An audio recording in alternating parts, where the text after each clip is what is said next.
High বন্ধুরা, আজকে আমি অবস্থান করেছি শরীয়তপুর মোহাম্মদ কাশেম মিয়ার ফার্মে। এই খামারটিতে প্রায় গিয়ে 1400 বাচ্চা নিয়েছে। এই খামারে আজকে দেখা যাচ্ছে অনেক সুন্দর সুন্দর বাচ্চাগুলা। এটি ব্রয়লার মুরগির বাচ্চা। এই বাচ্চাগুলো বাজার রেটে প্রায় 75 টাকা পিস করে পড়েছে। এই বাচ্চাগুলো কাশেম মিয়া ফার্মে নিয়ে খুবই বিপদের মধ্যে পড়ে গিয়েছিল, কিন্তু কে জানে তার ভাগ্যে যে থাকবে এক অসাধারণ নিয়তির খেলা।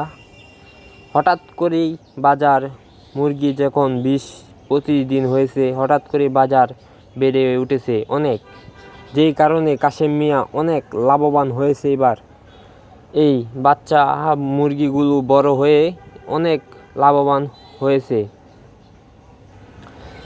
সেই মুরগি থেকে মিনিমাম অনেক টাকা সেই আয় করেছে। সে এজন্য অনেক খুশি। কাশেম মিয়া বিগত আজকে 6 মাস ধরে 6 মাসের ভিতরে 4টি বেচ মুরগি তুলেছে, মানে 4বার মুরগি তুলেছে।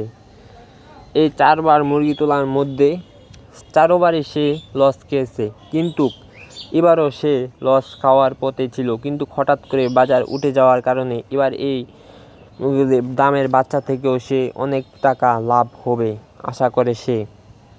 এই খুশিতে সে অনেক আত্মহারা হয়ে পড়েছে এবং কি অনেক সে খুশি হয়েছে। এই বাজার বাড়ার কারণে কিন্তু গরিব মানুষ এখন মুরগি আর খেতে পারছে না, কিন্তু খামারিরাও কিছু লাভবান হচ্ছে অনেক দিন পরে।